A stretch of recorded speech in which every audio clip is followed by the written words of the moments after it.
Hi everyone, my name is Amanda Veenheisen and I'm an educator here in Fayette County.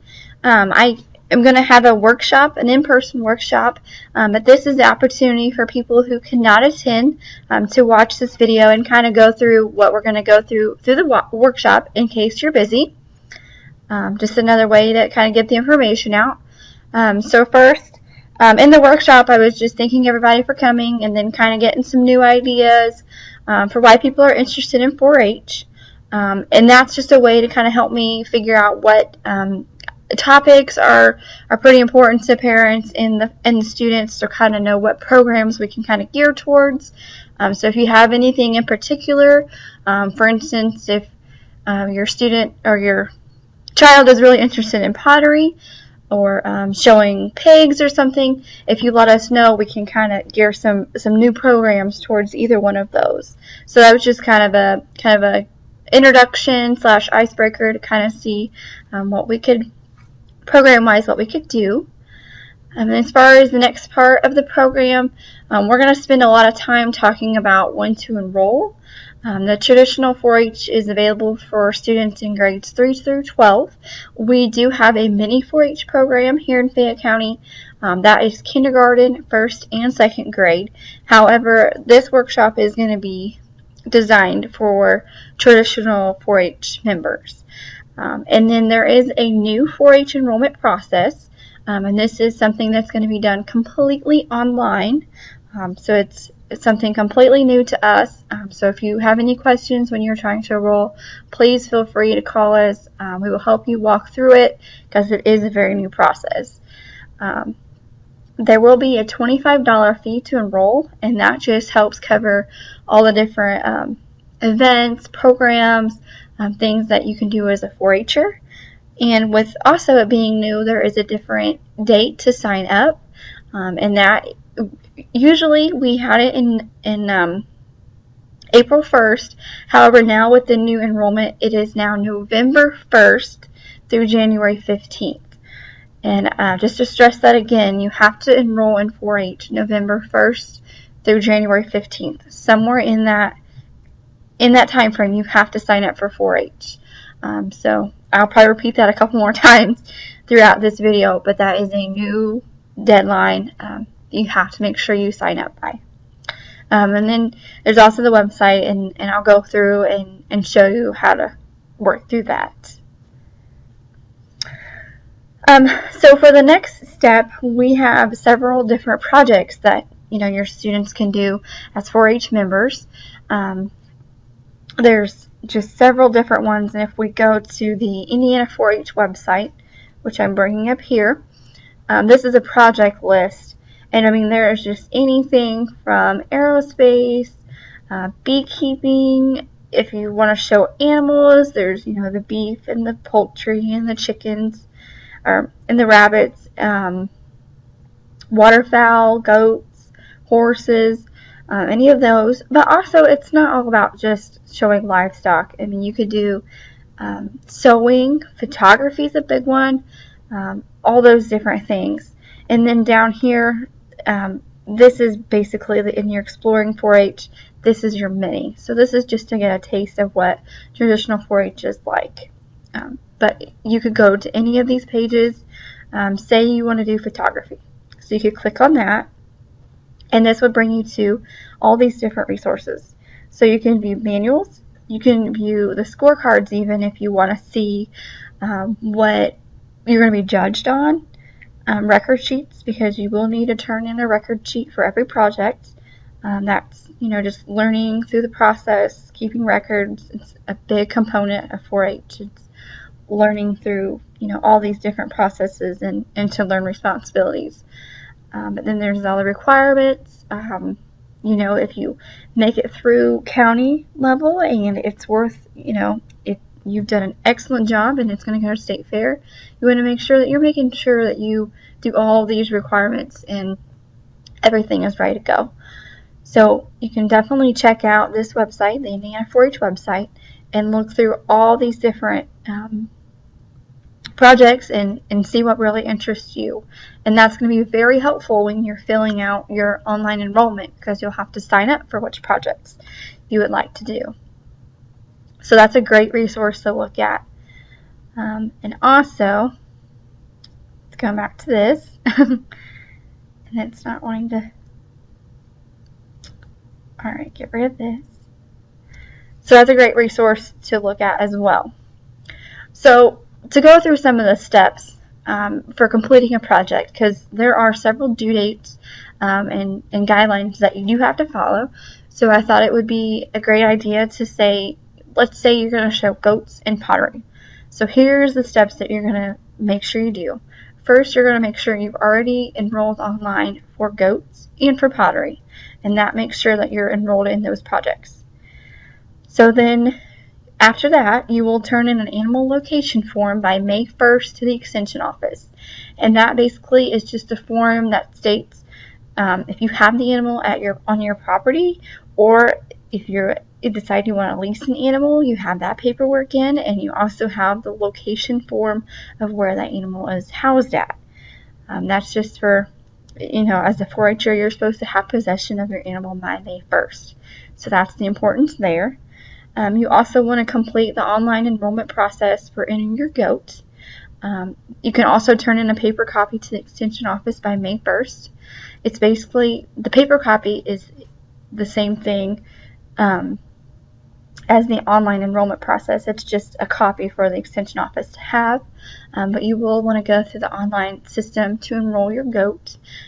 They're trying to get most of those all online so far: goats, llamas, and I believe horses. Those are the only 3 that are online so far. So you want to make sure you do that. And once again, if you have any questions, everybody at the Extension office is more than willing to help you. Make sure you get all those deadlines, because if you don't, you can start getting late fees. And those can go anywhere from $25 on the county level, or if you miss a state, that can be $50. So definitely do things early and call if you have any questions. The next step is you would want to bring your goat to the identification day at the fairgrounds, and that is the time where you're going to get your county tag, and that's basically just an ear tag that has the county number. So in Fayette, all of our county numbers start with 21. So it'll be 5 digits, so it could be 21 123 or something like that. But you have to make sure you have a county tag. Okay, so then if you look more on the pottery side, we do have pottery workshops. We have 2 different sessions, and they will be usually always held in June. And the first session is you kind of do your hand molding. We teach you how to hand mold, if you want to do a bowl, if you want to do a cup, whatever you want to do. That's the first session. Then it'll dry for a week and be fired in the kiln, and then the second session is where you'll go back through and you'll paint them all, do your final touches, and then they'll be put back in the kiln for the second firing, and then it's ready to go. So definitely come to those pottery workshops if you're interested in getting your pottery done. Then also, you will turn in your final animal entry form to the Extension office by July 15th. And basically what that form is saying, at the beginning, say you have 2 goats, and you sign them both up. But something, maybe you decide you don't want to show the second one, then by July 15th, you would just say, I'm just bringing 1. So you would put just 1 animal on that entry form. That's also very important, because that is what we use to figure out how many pens we need. So definitely make sure you're early on that, and you're not in after the 15th of July. Then also, you're going to want to complete your activities in your workbooks and complete your record sheets. And earlier I had said that you have a record sheet for every project. That's another way for 4-H'ers to learn responsibility and learn the importance of keeping records for your projects. And then you would actually get for the goats, you would get a workbook, and then you have to do 3 activities. And some of them, are pretty easy to do, and some of them, there's experiments, and it's just a great way to learn. But you'll have to do 3 of those, and then keep your record sheets. And then up in the right-hand corner is a picture of what our record books look like. And then you would just year after year put all of your record sheets in those. And you turn those in at the fair, and it's just a great way to keep track of all your records. And also inside of that green record book, there is an achievement card. And that is just a card that stays in your record book, and you just list all of your projects that you do every year. Then you can list whether you got a blue ribbon, a red ribbon, champion, and then you can also list your leader when they grade them on how well you fill out your record sheets.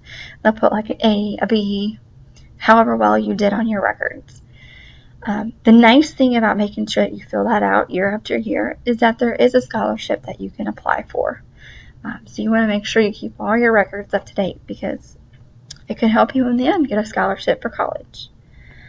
Also, one of the next steps is you want to turn in your pottery workshop. Turn in your pottery, and then participate in judging during the designated time. We do have open judging in Fayette County, so that is a time where you can take your project up and personally talk to the judge, explain your ideas and what you did, and it's just a great time to kind of show off your project and talk to the judge personally. You're also going to want to make sure you bring your goat in at the time that the goat director has allotted for you. So you want to make sure that you have your goat there on time, and that you get the correct pin. And then you'll turn in your green book the Friday of the fair, and that's when you'll collect your premium money. And premium money is just kind of like an allowance, I guess you could say. So if you get a blue ribbon with your pottery, then you would get $1. Or if you get first place with your goat in one of your classes, you would get $2.50. So it's just a little incentive. Also as well, you get a little bit of money back. And then the last step after fairs, you would take your projects home. And you did it. You did everything that you needed to do. So make sure that you get everything done early and on time, because you don't want to get any late fees. And that's the key thing here, is to make sure you're following deadlines. So there's a couple additional resources that we have. We do have a Facebook website, and this is a great way to keep up with new programs. If we have camps coming up, anything like that, I'm really good about posting pictures of all these workshops that we had. I've posted pictures of pottery and the cake decorating workshop. Throughout the fair, I've posted pictures of all the shows. So it's just a great way to keep up with the program and see what we're doing. We also have a Purdue Extension website. Every county has a website. All 92 counties in the state of Indiana, we all have a website. And we post or upload documents that are important. Some of the entry forms, the animal location forms. We post all the handbooks and everything. So that's a great place also to look for information and due dates as well. Also in the office, we have workbooks, supplies, we have expertise. If you need to ask any questions, you're a little unsure about what project, like the requirements that you need to do, you can definitely come in and ask us, and we'll be more than happy to help you. Then we also have several events that you could come to. These are offered to all 4-H members and are a great experience. There's the Purdue 4-H Roundup, and that's just a 3-day event where you go to Purdue and you get to learn about different majors that you could possibly take, different fields of study. Maybe you're more interested in science. Maybe you're more interested in working with animals. Any of those different things that gives you a wide variety and things for you to figure out what you want to focus more on. Another event that we recently had this past year was the Color Me Green 4-H Dash, and we have that in the spring. And here's a little flyer that we used this past year, and it's basically a 5K that we get white T-shirts that say our 4-H, like color me green 4-H dash on them. And then we just have the green cornstarch, and it's just, we're throwing it at the kids and they're getting covered in green, and it's just an excellent time to come out and show your 4-H spirit. So that was a great time. Then we also have several workshops. We have basket making workshops. I did one on how to properly put together a poster. We had a leather workshop, and we also had our pottery workshops. Oh, and we also did have cake. That was a cake decorating workshop. Then we also have 4-H camp and teen camp. Those take place in June. And 4-H camp is for younger members, grades 3 through 6. And then for 7th through 12th, we have a teen camp. And that's basically when you can no longer go to 4-H camp, you have the option to go to teen camp and do several of the same activities, just designed towards teenagers. And then, of course, we also have fair, and that's at the end of July. And it's a great time to come out and participate and help. I mean, if you want to help with the shows, it's a great way to learn. You can be a mentor for many 4-Hers. If you're really good at showing your goat and you want to be a mentor and help a mini 4-Her show, that's a perfect example as well.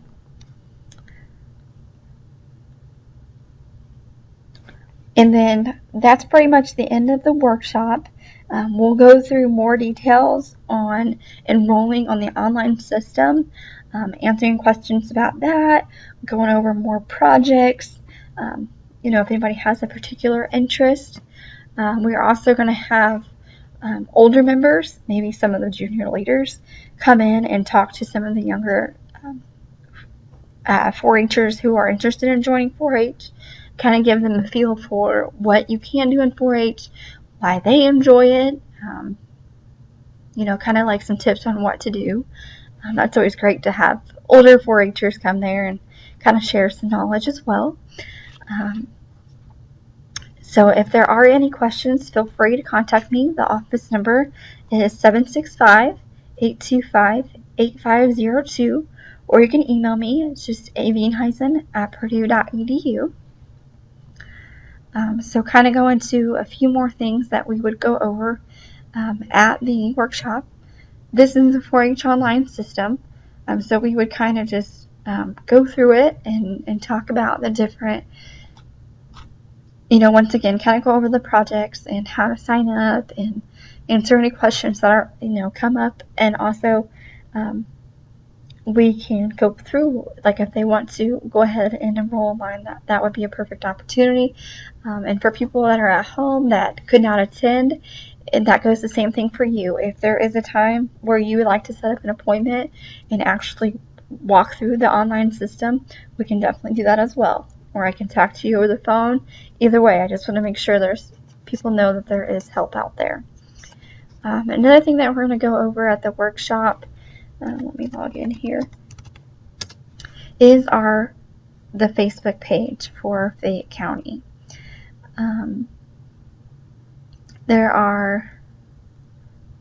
So here's our Facebook page. See, I have different pictures. This was of the round robin, which is basically where all of your winners from all the showmanship classes would come in and compete in one big event. Here's the fun day at the fair, some pictures of that.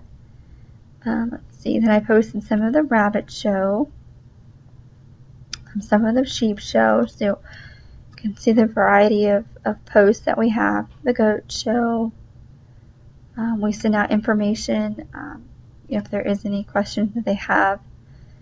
They can be posted here, reminders about any kind of workshops that come up, anything that is, all these forms that we discussed, if they're due, I'll put reminders on here. So, this is a great resource as well if you need those little reminders, or if you're interested in knowing, what programs, what events are coming up. This is a great resource as well. So that is basically the conclusion of the workshop, the first year in 4-H, what do I do? So if you do have any questions, feel free to let me know. And Thank you for listening.